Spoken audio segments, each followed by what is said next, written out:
প্রিলি course.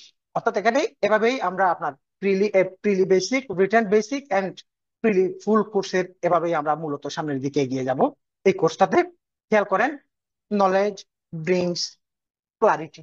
আপনি যখন কোনো কিছু পড়বেন, কোনো কিছু জানবেন, আপনার মধ্যে স্পষ্টতা আসবে, আপনি সুস্পষ্ট ধারণা পাবেন।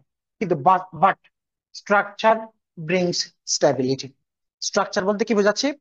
প্রিপারেশনের স্ট্রাকচার টোটালটা, প্রিলিটা কোন পদ্ধতিতে আঁকাবো, রিটেনের জন্য কি কোন কোন স্ট্রাকচারে কোন কোন পদ্ধতিতে এগিয়ে যেতে হবে, ভাইবার জন্য নিজের পিটফলস গুলো, ড্রব্যাকস গুলো, গ্যাপ গুলোকে কভার শুরু থেকে কিভাবে করে নিজেকে ভাইবার জন্য একেবারে ফিট একজন প্রার্থী হিসাবে রেডি করবো। তিনটি স্টেপের মধ্যে প্রথম স্টেপ হচ্ছে আমাদের প্রিলি বেসিক।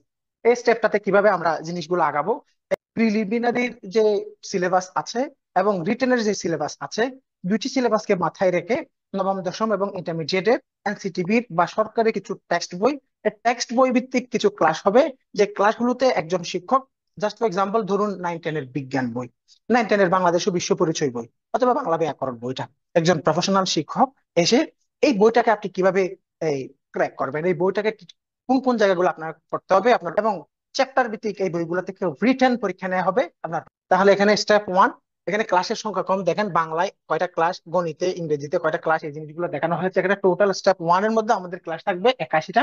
এবং এই ধাপে শুধু এই যে এই লাইনটা আপনি খেয়াল করেন, এই লাইনটা দেখানোর জন্য এই স্লাইডটা আবার ব্যাক করেছি। এই ধাপে শুধু বই পড়ানো হয় না, প্রথমেই বলেছি 9-10 এবং ইন্টারমিডিয়েটের কিছু টেক্সট বই নিয়ে আমরা কাজ করাবো, প্রফেশনাল একজন শিক্ষক গাইড করবেন। কিন্তু আপনি খেয়াল করেন, এই ধাপে শুধু বই পড়ানো হয় না, বইকে প্রশ্নে রূপান্তর করার কৌশল শেখানো হয়। ধরেন একটা এক্সাম্পলিফাই করি, বাংলাদেশ ও বিশ্ব পরিচয়। তাহলে বিসিএস এর মধ্যে একটা বাংলাদেশ বিষয়াবলী, একটা আন্তর্জাতিক বিষয়াবলী, এই বিষয়গুলো প্রিলিমিনারিতে, রিটেনে এবং ভাইভা তিনটি ধাপে এই জায়গাগুলো আছে। তো বাংলাদেশ বিষয়াবলী বিষয়টা কি?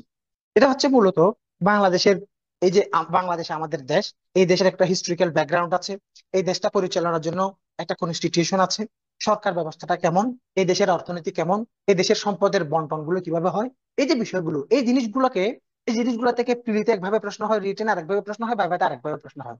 তাহলে এই যে তিনটি ধাপে কাজে আসবে এমন তথ্য, এই বিষয়গুলোকে আমরা শুধুমাত্র কিছু প্রশ্ন এবং উত্তর এই টাইপের সাজেস্টিভ জায়গাগুলোতে না রেখে, জিনিসগুলো কোর আইডিয়া গুলো টেক্সট বই থেকে পড়বো, এবং প্রশ্ন টিচাররা বলবেন অথবা আপনি প্রশ্ন করবেন টিচারকে, এই কোর বেসিকটার উপর ভিত্তি করে প্রিলিতে কিভাবে প্রশ্ন আসলে কিভাবে উত্তর করবেন, রিটেনে কিভাবে করবেন এবং ভাইভাতে কি ধরনের প্রশ্ন হয়, এবং নিজেকে রেডি করবেন। খেয়াল করেন, আমরা বলি তথ্য মুখস্থ করো না।